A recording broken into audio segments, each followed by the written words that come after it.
We're now going to talk about painting weights. Now, painting the weights is the way you control how much one joint influences a section of the object. In order to do this, you need to use the Paint Weights tool. That can be found either up here under Skin, Paint Skin Weights, or right here under the rigging shelf, the same symbol. Now, if I select on it, you need to be able to, first of all, turn on the tools to be able to have it do anything. So I open up the tools, which are right up here, the tool settings at the top right. And as I click through, that's how I can use it. Unfortunately, I've got two problems right now. One, I've selected the joints in order to do this, and so it's not allowing me to actually paint the weights. Also, the joint 1, 2, 3, 4, 5, 6, 7 are okay, but they're not really descriptive or useful overall, especially when you get into more complex rigs. You don't want to just leave the default names. In the same way, you don't want to leave the mesh with its default names. So you see it's dancing cylinder mesh, and that helps it be more informational. So what I'm going to do is I'm going to come through and I can select each joint one at a time. So I will call this origin. And then I will call this joint up 1, joint, actually let me make my life a little simpler. Control C that, Control V, set that to 2.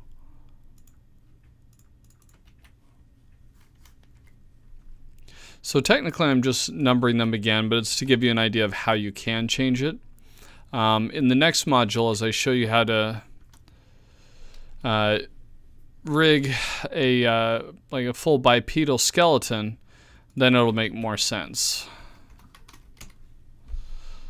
So now I've got this hierarchy set up. So origin, joint up 1, joint up 2, 3. Oh, I messed up there. 4, 5, and joint up end. So 2, 3, 4, 5, end. Okay. So with that renamed, now instead of selecting the rig and going into the paint weights, I want to select the mesh that is being influenced by the rig, and then hit the paint weights tool. Now, when I select on a joint, you'll notice it changes the mode a little bit. This now allows me to see which joints are influencing which parts of the mesh. So by selecting the origin, I can see that this has most of the influence down here at the bottom, but then affects the next joint in the chain. And from there to there to there to there. So from here, as you can see that each of these show a specific amount of influence, I want to talk about a couple of things with the paint weight tool. First, I don't want to do replace. I want to do add. The reason why is because I've got my weight set to interactive. Now there are two ways that you can do this. One is interactive, one is post. The way that post works is that it is a conglomeration of all of the weights and their influences. So I set up the skeleton to have 3 max influences per portion. So like each vertex can be influenced by 3 joints. However, the way that would work then is I can paint 100% influence, if it's on post, from the 3 different joints, and then it would take those 3, take the total percentage, so in that case 300%, divide it, and so each of them in reality only have 33.3333, etc. percent of influence. Now that's where you would select a joint and you could remove or replace. There's a lot of different things you can do with it. But I prefer interactive, especially for people starting out, because of what it allows people to do. Interactive has 100%. So you have 100% influence. So if I add influence to another joint, like 50% influence to another joint, it reduces the original influence that another joint has by that amount. So if there's 2 joints that are split equally, one has 50%, one has 50%, I add 50% to that third joint overall. Those other two then only have 25% influence left. And so for this module, make sure that it's interactive and make sure that it's set to add. Now what I can do is, to kind of demonstrate this a little bit, I'm going to grab one of these joints down here on the chain, and I'm going to grab a lower point on the chain, which currently is only influenced by the lower joints, and I'm going to paint in. Now I know that I'm getting 100% influence here as I'm painting because I have the opacity set to 1. If I want to do a partial percentage, so for example, I come up to the joint end and I come down to this joint here, I can do something like 0.25, and that is going to give it a 25% influence. The longer I keep it there, the stronger that gets to the 25%, as long as I'm holding it steady. So it starts with a partial, but then it increases. And if you notice when I came back over here, that increased that. I want to only hit these two joints so that I can keep that an even amount.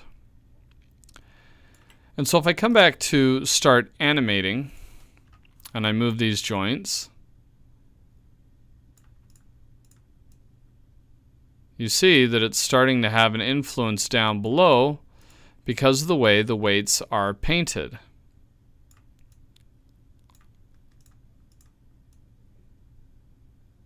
And that influences the center there. So if I want to adjust it again, I can come paint weights, and I will add in 100% influence to this joint 3 to make sure that nothing else influences it, and you see it comes right back. And so in this case, now when I move this, it has no effect. When I move this joint, it has total effect. I still have the issue of the joints down below being influenced by the joints up above, but hopefully you get the idea. But now the joints up above have no influence, and that may not be the best, so that's where you start playing around with how much influence things have. So for example, if I want this to have a little bit of influence when this joint up above gets moved, I can then come back to weight painting, and let me select the mesh first. Grab that joint 4, and I'm going to give it 0.2 influence across here. And same on these back 3 vertices. So that now this joint can be influenced a little bit by the next joint on the chain. I'm actually going to Control Z to step back through all this before everything was painted because I actually like the balance. But hopefully that gives you an idea of how things can be weighted and painted. Once again, as we move on to the next module, you'll get a much more kind of a practical example of where this can be applied with the bipedal character. In the case right now, I want to show you one more thing that can help you with your understanding of how these work, and that's how to animate. So if you look down here at the bottom of the Maya window, there's this right here. This is the timeline. On this timeline, and I'm going to adjust a little bit to 48 to make it a little bit more manageable.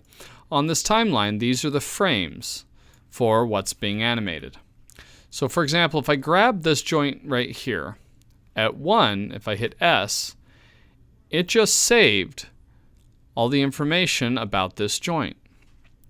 Now if I move up to, let's say, 12, and I move that joint there and hit S, then it moves. And apparently I didn't step back before the weight was painted there, but that's fine. We'll move on. And so now I have this animation. So I can hit play, and it has to loop through before it goes again. But you see, there's an animation here that's set by these keys. Now if I move up to, let's say, 24, and then move this, and then I move this up another one, it undoes itself because there was no information saved, and if you move the slider, it will go back to the last default position. So in this case, I need to have it there, move the object to where I want it to be, and then hit S, and then I can move it again. And so you see how that's animating. Move it over here, hit S, And then at that final point, I will right click, copy that first key, and then paste it into the last one. Whoops. And then hit play, and then it goes and loops through the animation. And so that's the general idea about how to animate. So I'm going to Control Z to step back before I did the animations, and then also before I did those the weight painting. Let's see if I got it all. I may not have, so I will go back to where I last saved it.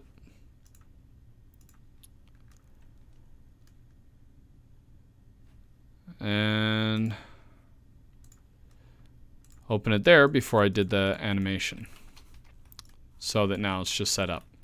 And end that video there. In the next video I'll come back and we're gonna review IK handles.